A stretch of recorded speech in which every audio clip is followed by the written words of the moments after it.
It's time for GMA3. Royal return. Prince Harry, Meghan, and their children are moving back to the UK 6 years after leaving for the US. We have new details from Buckingham Palace, including the latest on the King's health. Plus, break out the shoulder pads. We're headed back to the 80s. We'll tell you what's behind the totally radical fashion revival. And we're in the football groove. Touchdown, Texans, 75 yards. Visiting the Lone Star State with the NFL's youngest and most talked about teams. 25 years later, it just gets better and better every year. It's time for GMA3. It just gets better and better every year. We can't wait to hear about that. Hello, everyone. I'm Rhiannon Alley. And I'm Jesse Palmer here, of course, with Morgan Norwood. I'm so happy you could be with us on this Thursday. Baby Friday and a lot to celebrate. Are you guys ready for some football? Yes. So ready. Yes, this whole couch is excited for football season, and we can't wait to check in with our Will Reeve. He is in Houston with some fired up Texans super fans as we count down to Super Bowl 61. So much to love about this team. I cannot wait for that. Plus, we have Deals and Steals Beauty. Tori Johnson has incredible products from GMA favorites, and they are all 50% off. Lots of exciting stuff coming up, but we start with Prince Harry and Meghan reportedly moving back to the UK after 6 years in the US. Lama Hassan is at Buckingham Palace with the latest. Hello, Lama. Yeah, hi there. So look, this news is pretty shocking. You know, when I was reading the headlines last night, I really honestly didn't understand what I was reading. I had to read it several times, and I think you'll find a lot of people feel the same way here. You know, not many of us were expecting Harry and Meghan to come back now, and we've been told that the King only heard the news last Sunday. We don't know what has prompted the move. No comment from the couple, but the UK papers are saying that Archie and Lilibet, they will be starting school here next month. We understand that the King is looking forward to seeing more of the Sussexes in a sort of personal capacity, but that there are currently no plans for them to become working royals again. Now, the couple left the UK 6 years ago. You remember it was called Megxit at the time. They moved to California, and since then, you know, they've made it very clear how unhappy they were in the royal fold. They complained of press intrusion and a lack of support from the family, even implying that one of them was racist. But recently, Harry has been coming home more often. He's been rushing back here after his father announced his cancer diagnosis and later told the BBC he wants to reconcile with his family. But he's only seen the King a few times in the last year. And just a reminder that the King was diagnosed with cancer 2 years ago.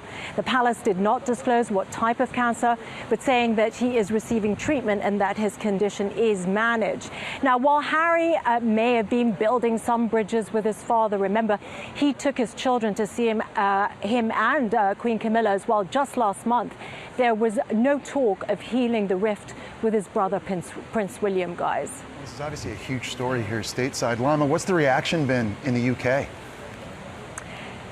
Yeah, so I think, look, everyone was quite shocked and taken by surprise. And I think a lot of people are asking this question, why? And also, why now? Particularly after Harry, you know, he's been so vocal about the need for police protection for his family while they have been in the UK. So will this move change the government's stance on that? Will he get police protection back? Comments from the Prime Minister, Andy Burnham, we heard from him, indicate that that's not the case, but we'll just have to wait and see, guys. A lot of questions, and we certainly will see. Our thanks to Lama Hassan. All right, we turn now to the new clues in the sudden and tragic death of actress Hayden Panettiere, who was found unresponsive in cardiac arrest at the age of just 36. The Drug Enforcement Agency now joining this investigation. Our Trevor Auld has been following this with the latest. Hi, Trevor. Hey there, Morgan. So we're learning some troubling new details about the years leading up to Hayden Panettiere's death. The alleged abuse from the on and off again boyfriend who police say was with her when she died, and with her cause of death still uncertain, now the DEA is jumping in to help. Sources tell ABC News the DEA is joining the investigation into the cause of death for star actress Hayden Panettiere. The Greenville, South Carolina Police Department continues to lead that investigation, looking into how the actress died and if it could potentially develop to a criminal complaint. TMZ says law enforcement sources are conducting the investigation to see if some illegality is behind the 36-year-old's death. Authorities say Panettiere suffered cardiac arrest at this South Carolina apartment complex Sunday. Police report claims her on and off again boyfriend Brian Hickerson and his brother Zach were there and called 911. Have a cardiac arrest. CPR is in progress. Overnight, ABC News obtained court documents revealing a pattern of alleged abuse between Hickerson and Panettiere.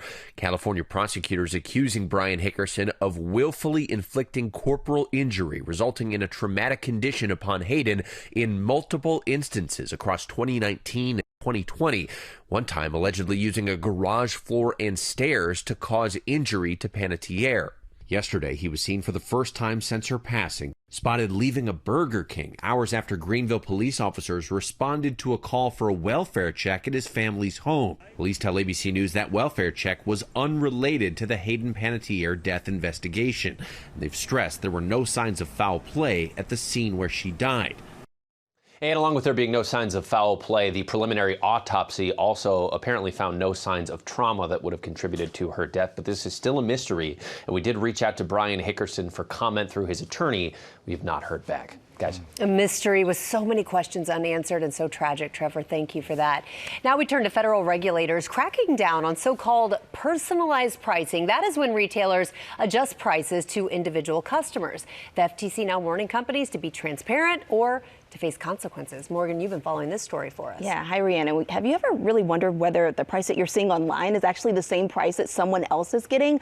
Well, companies can use what they know about you to try to figure out how much you're willing to pay. Listen to this. It's called personalized or surveillance pricing. And now the FTC is cracking down on how it's used. So the agency says if a company uses your personal data to set an individual price, it has to clearly tell you that it did so and include what kind of data it used. So, for example, if a food delivery app uses information about you to quote a higher price, or say a rideshare company charges you more because it knows that you don't have a competitor's app on your phone, that would require disclosure. Now, this can even get incredibly specific. An FTC study found that some companies could identify first-time parents or first-time car buyers and potentially give them a higher quote than a more experienced shopper. So the FTC says it can't necessarily ban the practice outright, but some states we're seeing this, they're taking things a little bit further. According to the Groundwork Collaborative, Maryland, California, New Jersey, they've all passed laws limiting or banning certain forms of surveillance pricing, while New York and Connecticut require disclosures. More than a dozen other states are now considering restrictions too, so they're really trying to crack down on this. Yeah, as a customer, if you know that they're using data to price you, you should be able to negotiate that price down. Then. I agree. Wow. Yeah. Absolutely. We'll see where this goes. Thank you so much for that, Morgan. Coming up, Khloe Kardashian is getting real with her gal pals. We have a sneak peek at the girls in pop news.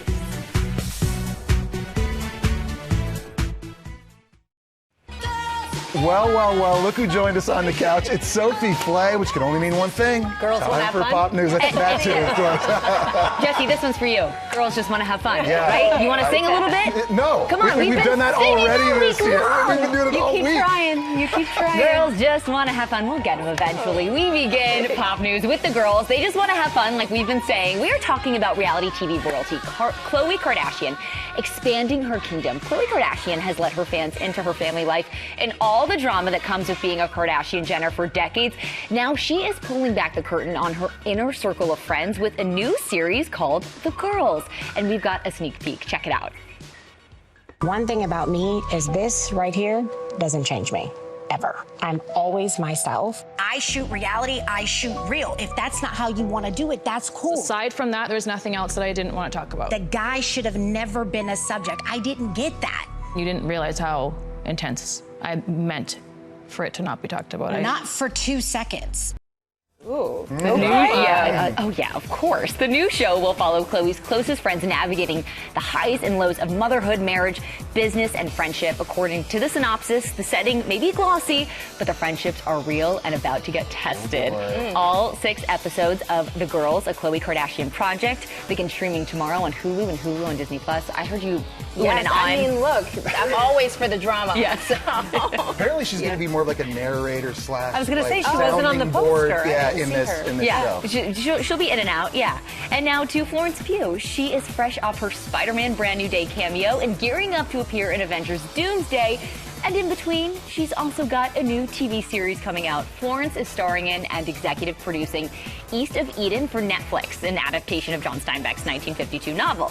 Pugh sharing first look photos on Instagram, writing that her role as Kathy, the main antagonist, was and will probably forever be one of the most intriguing and complex women I've ever played. Wow. Pugh also just became the cover star of Elle Spain's September issue. She says success means learning how to stop and take time for self-care. And a fun fact, her new series comes with a full circle moment. It's directed by Zoe Kazan, granddaughter of Elia Kazan, who directed James Dean in the 1955 movie that earned Dean an Oscar nomination. Really full circle here, you guys. East of Eden hits Netflix on October 1st, and Florence will stop by GMA in September to tell everyone more. So excited for that. Yeah. Yes. She's just so talented. So talented. So busy. She's also great in the new Spider-Man. She really is. She really is. And finally, is your name Emily, or does anyone here know an Emily? My wife's name's Emily. There we go. We got an Emily. Yes, okay, well, it is currently the 34th most popular girl's name in the U.S. And look at how beautiful you guys are. I was not expecting that. Yes. Where did that come from? Yeah. We always bring it out. We know. Yes, Jesse, you we do. knew you knew an Emily. So chances are pretty good if you do know an Emily, because it's so popular, and a movie screening may be in your future. Finding Emily is an upcoming romantic comedy about a lovesick musician who teams up with a student to find his dream girl after being given the wrong number. And the team behind the film has started a search of their own. So there will be a special free screening for any and all Emily. Date night. Yeah, Oh, date night. yeah. Put it on the calendar. Billboards and posters are going up this week with a simple message. Are you Emily? With the stars of the movie posing it in front of it. The Emily-only screenings take place in Los Angeles and New York on Monday, August 24th at 7 p.m. You can RSVP online. We know Jesse is going to. And if your name isn't Emily, you can catch the movie with the rest of us in theaters on Friday, August 28th. Look at that. All right, babe, date night. It's coming. It's happening. Yes. I just found out about it, and it's going to be great, Sophie. No singing needed. No singing needed, just surprise photos that I wasn't expecting. Coming up, Tori Johnson has incredible deals and steals beauty products. Back now on GMA3 with beauty deals and steals that will have you glowing without blowing your budget. Tori Johnson is here with savings on everything from skincare to hairstyling products. I mean, this is just too good to be true, Tori. What's up? Yeah, let's do it. So we're starting with Dr. Whitney Bowe, one of our favorite dermatologists. We love her. Okay, so you're grabbing right there. Okay. These two together are a plumping product. That's the P46 serum. That it's a peptide serum. That, along with this lip treatment, are really great for plumping. You've got her best-selling Bow Glow, her original product. That's the one that works to really repair the skin barrier in as little as an hour. It kind of starts to work immediately. And then for the best overnight treatment, this retinol treatment is really great. Retinol with an A that works faster and harder than retinol with an O without irritation. So dark spots, texture, this one's for you, and the whole collection is half price. Great job. It's a good one. Okay. Bow. Do you know as we age, hair can get on our head finer, weaker, more shed prone? The same thing can happen with lashes and brows as we get older. As you notice, like, why are they thinning? What's going on here? Swede has a solution for that. This lash serum was named Best Lash Serum by Oprah Daily in their Menopause Awards. But even if it's not for menopause, just any kind of like thinning because of aging, because of that's just life. It just happens. It just happens. This is a really great one with results that you see in as little as, that one's going to wind up in a pocket because it's really good. Like, don't mind if I do. Exactly. Hair's great with the Cloud Mascara. All of these products, including their hair serum, slashed in half today. You can use this on your eyebrows too? Yes, both places. I'm keeping this. How about 19,000 positive reviews on that fan favorite from Bare Minerals? This is right here. It's their original loose powder, and what's great about that is you control the coverage from sheer to full coverage, depending on sort of the look that you're going for on any given day. We've got a huge assortment from them. Their glosses are also pretty fabulous as well. Everything from Bare Minerals. It's so nice. It's a nice sheer iridescent. That's pretty. 50% off plus, Jess. Free shipping. Favorite words here. All right. Have some sexy hair here. Volume and holds with this award-winning hairspray. So if you just need medium hold, we're going to go with spray and play. If you want more hold, spray and play harder. Exactly. Spray and play harder. Exactly. I've been using that for the last week. You know, I love the travel size too, because you can just throw it in your luggage. Everything here slashed in half. Love that. All right, Very how nice. about some delightful scent from Brown Girl Jane? This right here, that Cola Sun, that is a brand new, Ooh, this top smells selling, great. can't keep it in stock. It's a hair and body mist that is delicious. Oh, that smells And then we've got delightful. like, on their peach here, it's like a peach Bellini champagne deliciousness. Their Carnival, this one right here, it's like a Caribbean mango and vanilla. All of the scents, super sophisticated. Full size, travel size, saving you half price. Makes me want to be on a beach. Right? Yes, I need them all. exactly. It's just a great escape. And then finally, we got the Instant Eye Lift for Under Eye Gel. 2 million sold on the neck cream. We got every body part covered, Jessie. Thigh and butt firming needed. We got you covered. Just what you were asking for this morning. As one does, Right? yes. Arm firming and toning and sculpting. Every option from Go Pure. $10 to $20 with our deal. And these are always bestsellers. Love it. As always, thank you, Tori. And we, of course, have partnered with these great companies on these products, and you can get them at gmadeals.com. We'll revisit Texas for GMA Game Day. Stay with us.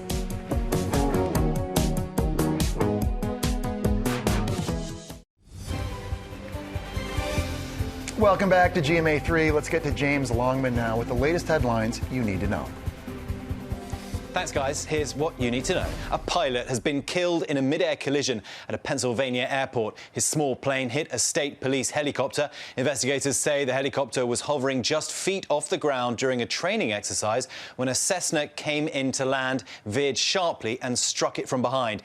The helicopter lost its blades and tail and rolled over. One of the troopers inside pushed out a window and pulled his bleeding partner to safety. Both troopers are expected to be okay. An experimental vaccine for skin cancer is showing promise in clinical trials. Drug makers Merck and Moderna created it with a patient's own tumour combined with an immunotherapy drug, Keytruda. They say that so far the combo has significantly reduced the recurrence of cancer in melanoma patients and reduced spreading to other parts of the body. Merck and Moderna say they hope to file for regulatory approval within the next few months. The children of the late Robin Williams have now revived their father's Instagram account.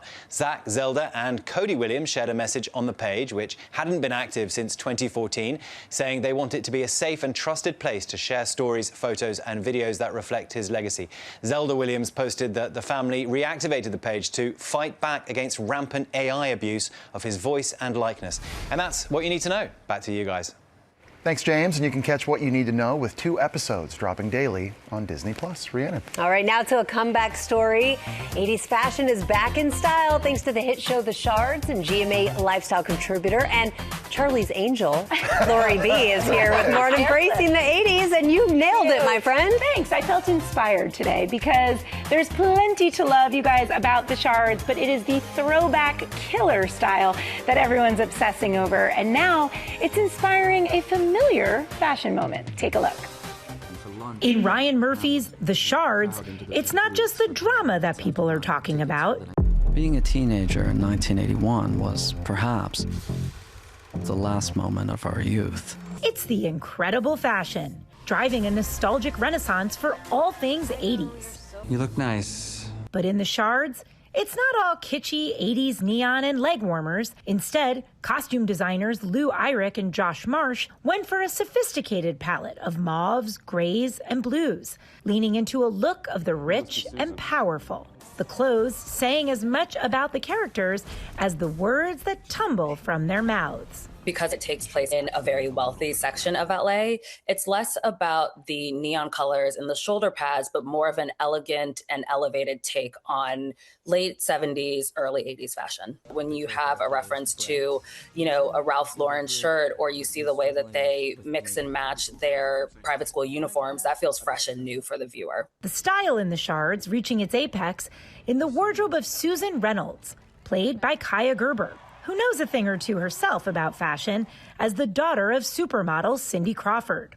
Oh, hi. She's the picture-perfect image of early 80s privilege, her look drawing inspiration from all-American icons of the era, like Lauren Hutton and Brooke Shields. Kaya Gerber's characters sporting sky-high waisted denim, feminine bow blouses, shoulder-padded blazers, and of course, era-defining penny loafers. Is it too, I don't know, GQ?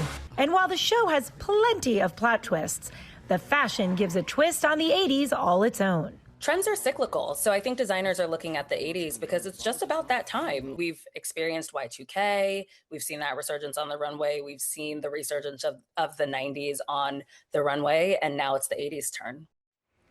Well, and we're happy it's the 80s turn, right? And after last night's Style Forward episode, the urge to bring a little 1981 fashion into our 2026 closets is only getting stronger. You can catch new episodes of The Shards on FX and streaming on Hulu every Wednesday at 9 p.m. Eastern. And I know you guys will. Yeah, my wife and I are addicted to it. Storylines, the mystery, and the fashion's great as well. Thanks so much. Okay, now to our series GMA Game Day. We are visiting the hometowns of all 32 pro NFL teams in the country as we count down to Super Bowl 61 right here on ABC. And Will Reeve is at our next stop in Texas at Houston's Reliance Stadium. Will, what's up? Hey, Jesse, not much, just hanging out with some of the best fans in the NFL right here. These guys have been fans of this team for all 25 years that the Texans have been in Houston. And this year, the Texans as a team have Super Bowl aspirations, but whatever happens, you know these fans will be supporting them with some Houston pride. They're the NFL's youngest team, now celebrating a quarter century in existence. 25 years later, it just gets better and better every year. And the Texans have it, trying to run with it for the score! The milestone comes at a great time for the Houston Texans. Touchdown, Texans, 75 yards! Fresh off some of their best seasons in franchise history. Led by former player, now head coach, D'Amico Ryans. It's deeper rooted, right? Because I was a part of the first team to have a winning season here. I was a part of the first team to go on into the playoffs. And now being a head coach, I wanted to come back to a team that truly meant something to me. I wanted to be here for the Houston community. It's a community that loves him right back. The Texans have a legion of devoted fans, many of them here since day one. The section I'm in, we've watched everybody's families grow up. We've gone to their weddings.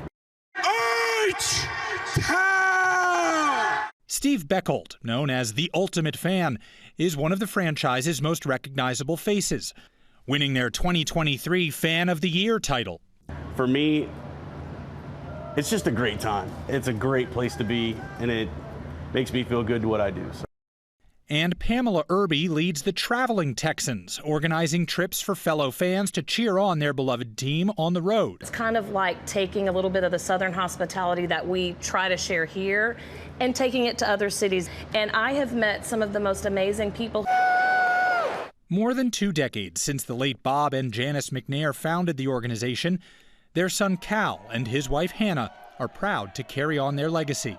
They would have loved to see everything we're doing to celebrate the 25th season, but we're just very excited to be able to honor them. They wanted to bring football back and do great things for the community and bring people together. We're really excited to keep that going. As this special season kicks off, one thing is clear. Everyone here is ready for a Texans takeover. We're trying to take the team to somewhere we've never been, and that's to an AFC Championship game, and then on to a Super Bowl. Go Texans! And we've really appreciated the hospitality here. The Texans hooked me up with my own custom jersey, which was a nice little touch, but it really is all about the fans here today on GMA3. A lot of these folks are going to be holding the flag for the Texans for their first regular season game at home against the Bills. So why don't you guys give yourselves a round of applause here for yourselves. Yeah. Some of the best fans of the NFL, and they have their own mariachi band who are going to play us out here.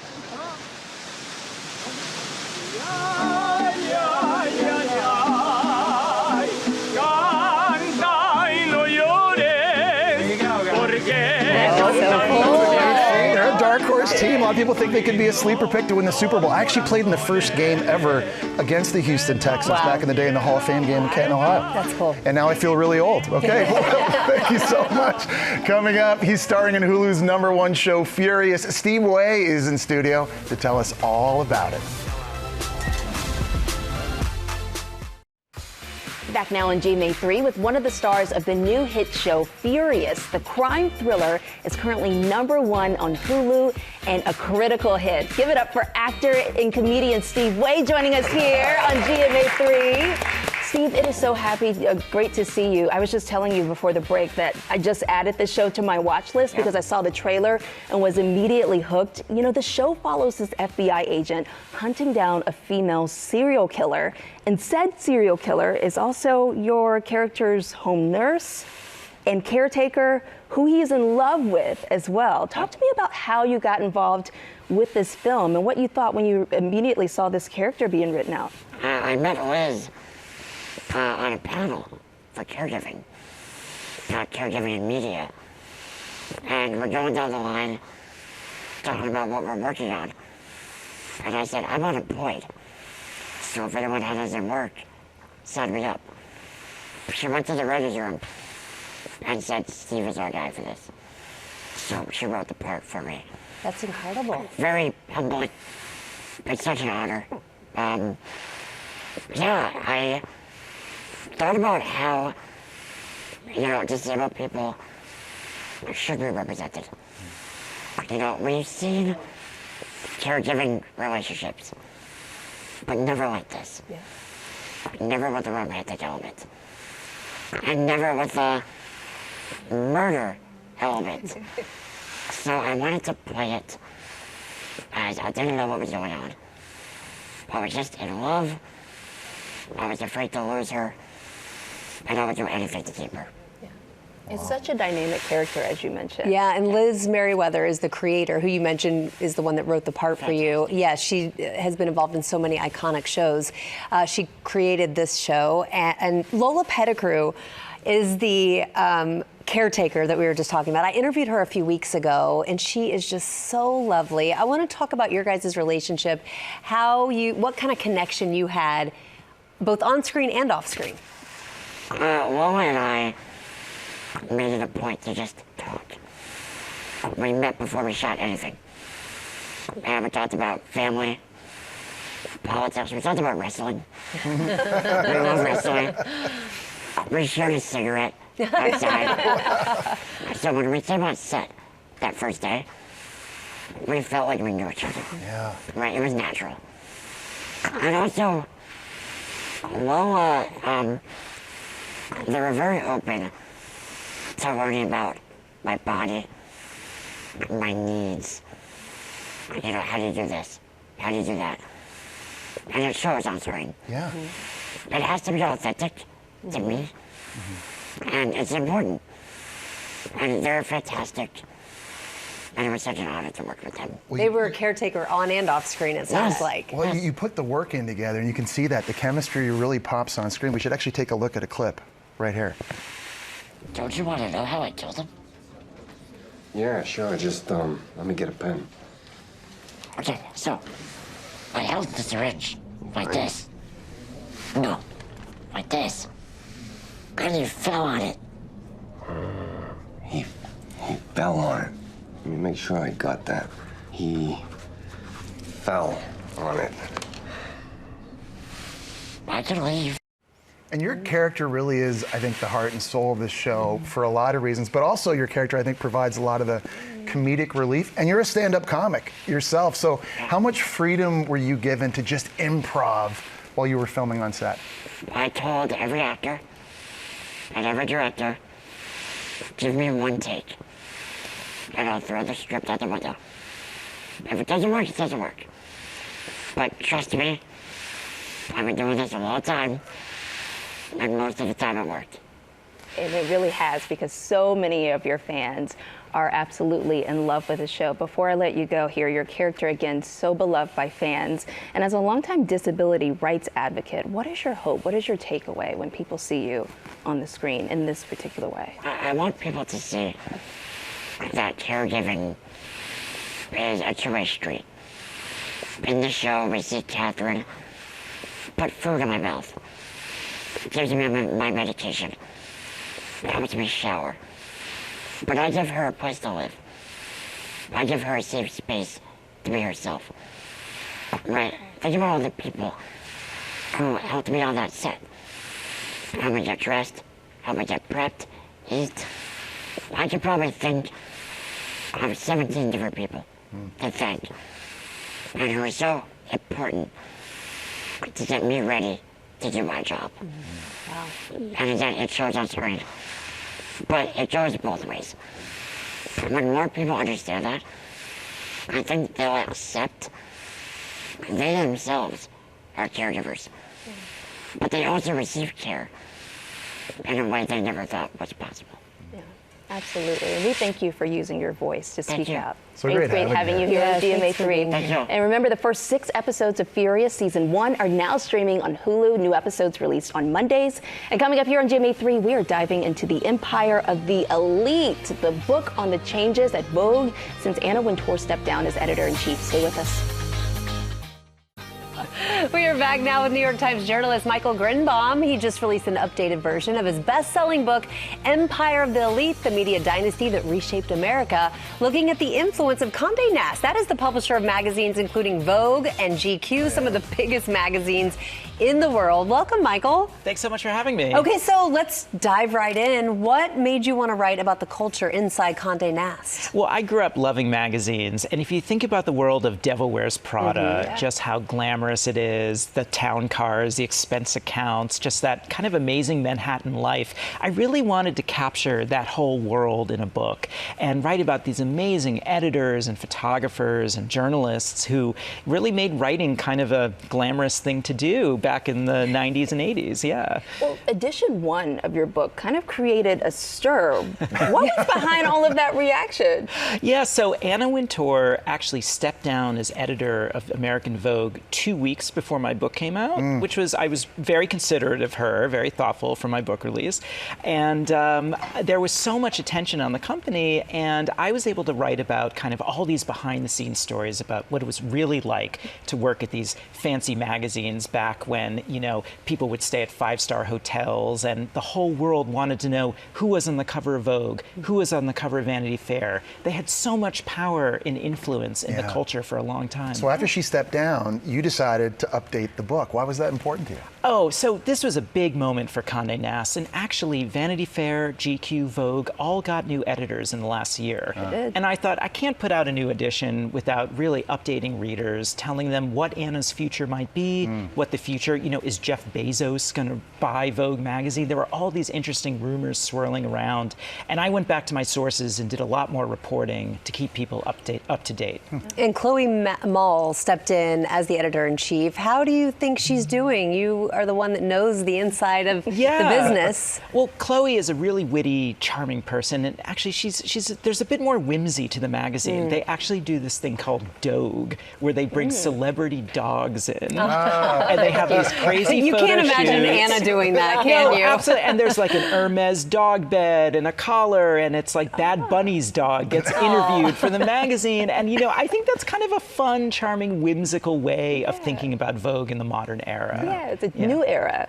Yeah, absolutely. And you want a new editor to put their voice in, you know. It's important for them to have a perspective and to bring their own signature to a magazine. But Anna is still there behind the scenes, right? That's right. You know, she hasn't left. She's in charge of all the Condé Nast magazines now. And of course, she is looking over Chloe's shoulder in editing the magazine. So, you know, Anna's still there, and we'll see her at the Met Gala as usual every May. Thank you so much. We can't wait to dive in and see all the cool old pictures as well from previous years. Yeah, thank you so much. Empire of the Elite, the media dynasty that reshaped America, is out now. You don't want to miss it. You get all the tea right there. We'll be right back. Already a great start to our Thursday. It's been so much fun today. Thanks so much for watching. We almost got you to sing. There's still time. There's still time. Look at that. Yep, I gotta 5. catch my car. Oh, have a great day, everyone. Tomorrow.